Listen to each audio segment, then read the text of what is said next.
You've just filed a pro se divorce, which means that you are representing yourself in court and you are called a self-represented litigant, also known as pro se.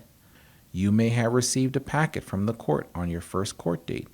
If you did not, then you can obtain a copy of the packet from the law library, which is located in the courthouse on the second floor. Turn left once you reach the top of the second floor from the escalators. All the documents in this packet will help you and the court address all the issues that must be resolved before your divorce can be finalized.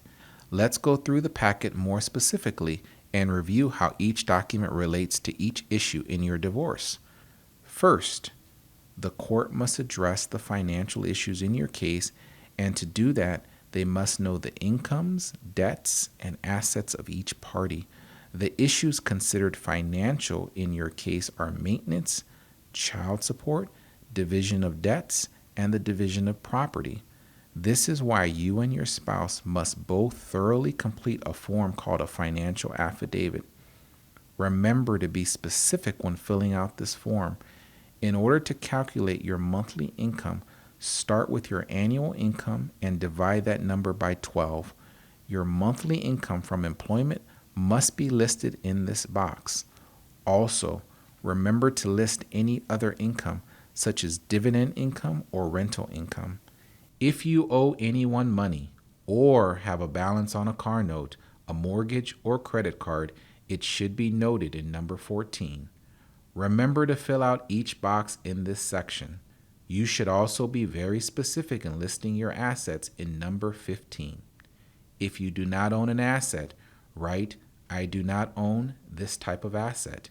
If you do not own a business or have any ownership in a business, write down, "I do not own any interest in a business" in number 15E. Even if you and your spouse have agreed that no one will pay maintenance, you will need to complete a maintenance calculation. Go to the website to complete the worksheet and print it out. You will present this worksheet to the judge. The law library has printers and computers available for you to do this calculation there if you need access to the internet and a printer. There is a small fee to print. If you have minor children, you will also need to complete a child support calculation worksheet through the Illinois Child Support Estimator program. Go to the website. Make sure to click on all of the drop-down arrows to complete the worksheet. Once you have completed the form, click on Calculate and child support is calculated. Please print out the worksheet by clicking on View Worksheet. You will also present this worksheet to the judge.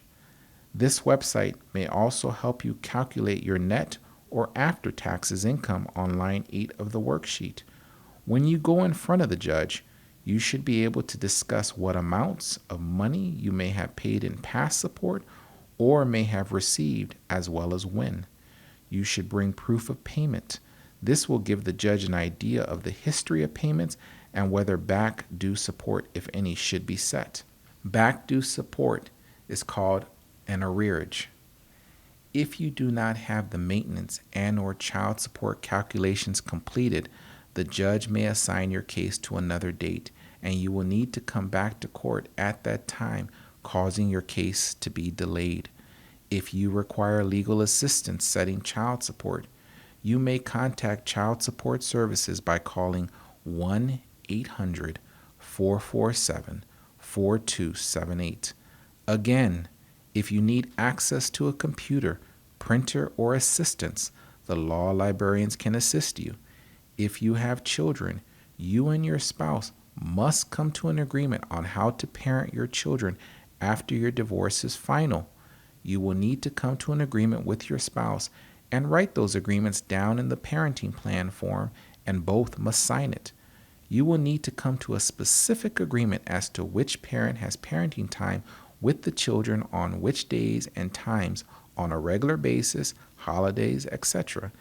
If you have any trouble coming to an agreement, the judge may order you and your spouse to use mediation services to reach an agreement like those provided by the DuPage County Family Center or a private mediator.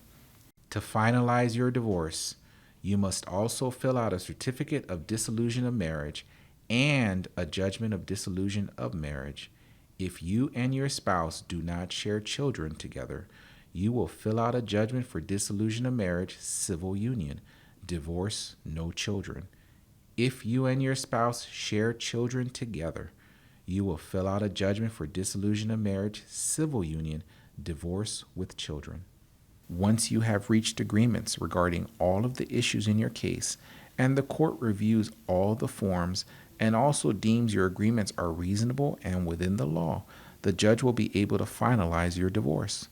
The judge will ask you a series of questions at your final court date to make your agreement part of the record of your case. If you cannot come to an agreement, or the judge feels the agreement is not reasonable or is not within the law, your case may be set on another date for what is called a hearing or a trial. At your hearing or trial, you will then have to present all issues in a question and answer format, and then after hearing from each side, the judge will decide all of the issues.